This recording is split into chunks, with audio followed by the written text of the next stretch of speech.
My wonderful people, welcome to God Loves You channel. In this channel, we'll present to you news on daily basis as it is happening. I am bringing it to you live and direct information across the globe, especially in Nigeria.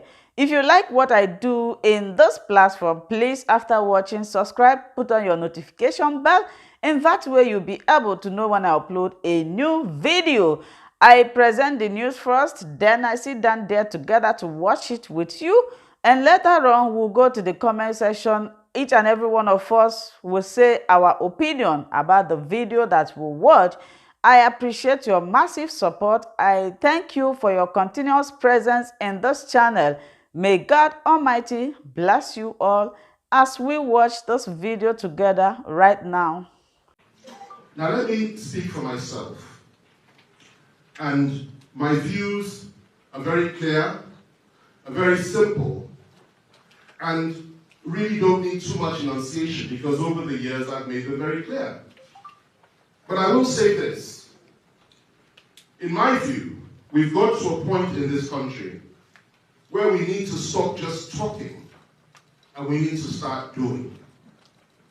What we are facing today, or rather what we are faced with, is nothing less than war knocking at our gate. Every single ethnic nationality in this country, without exception, is tooling up.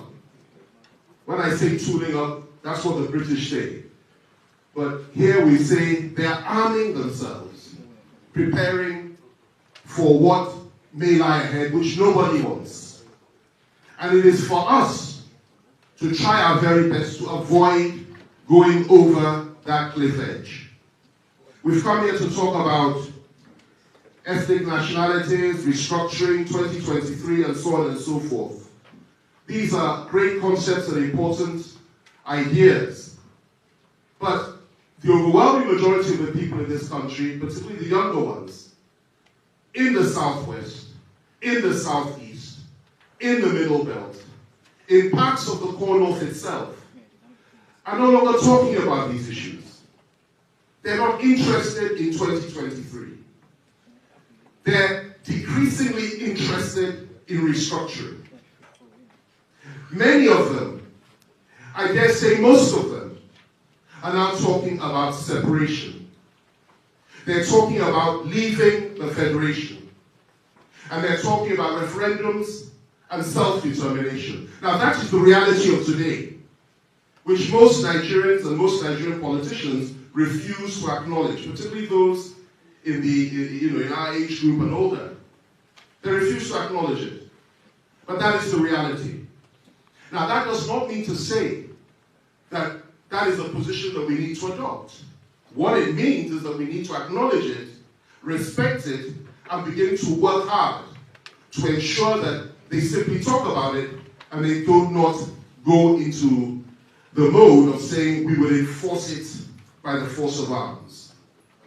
We have been pushed to the edge. The policies of this government over the last 5 years, which has resulted in nothing but carnage, killing, mass murder, ethnic cleansing of our people, has pushed us to the edge. There's no way of sugarcoating that. People feel aggrieved, wounded, hurt. People feel as if they are slaves.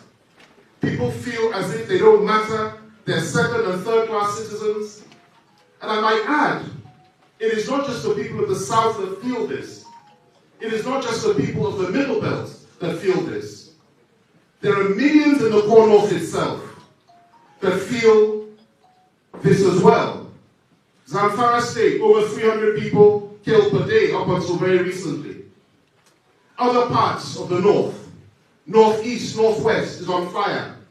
The other day in Zamfara, an emir's palace was burnt to the ground simply because the people were fed up and they were being slaughtered by mainly foreign Fulani terrorists.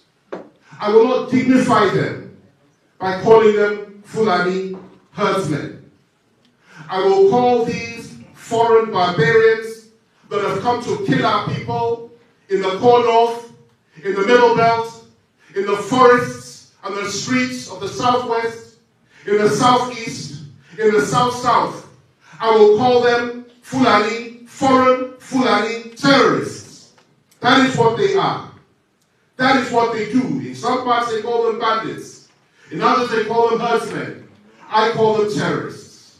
And they are terrorists fighting against the Nigerian state.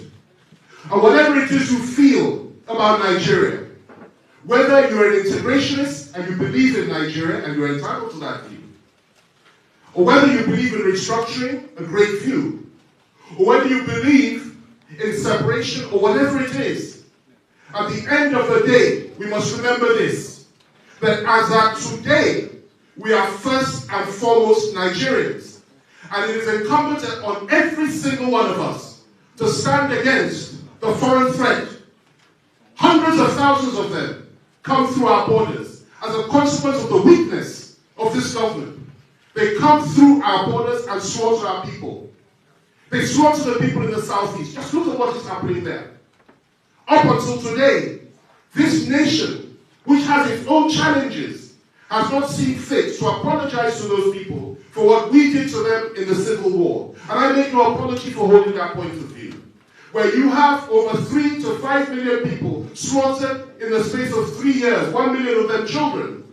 Where a young Jewish boy called Bruce Mayrock in New York City burns himself alive in front of the United Nations building simply because he saw what was happening to the Biafrans during the Civil War, what we did to them. Where you have a man like Steve Jobs, the man that founded Apple, or the last CEO of Apple, one of the biggest companies in the world, saying, renouncing his Christian faith, simply because of what he saw happening in Biafra. And where you have a man like Bernard Kouchner, who was the foreign minister of France up until not too long ago, a few years ago, who was actually here during the Civil War, working for the Red Cross. And he said from what he saw, as a consequence of what he saw in that war, he resigned from the Red Cross, set up Médecins Sans Frontières, and he now established that organization, which is the biggest organization in wartime, for wartime casualties in the world today.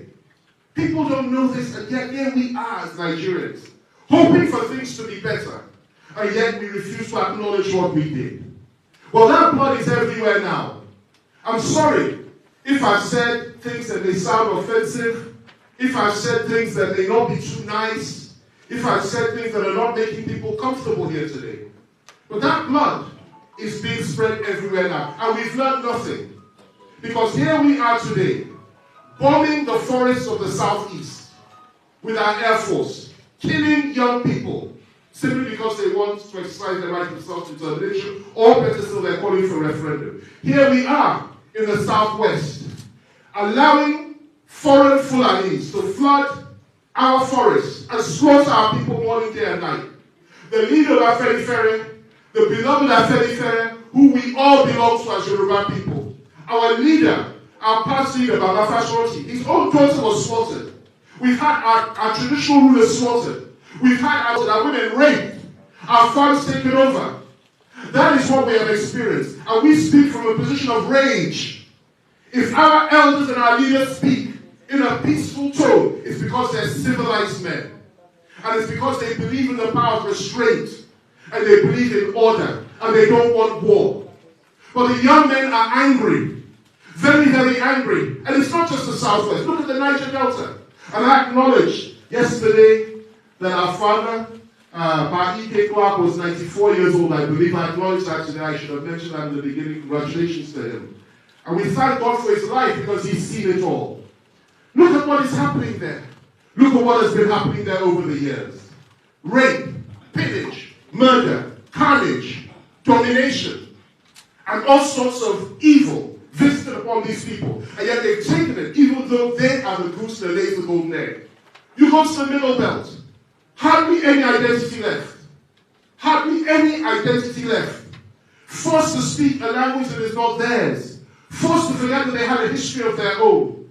Forced to bow and tremble before those that were never part of them. And now in the midst comes these foreign Fulanis again. Fighting them, killing them, slaughtering them. And they hardly ever fight back.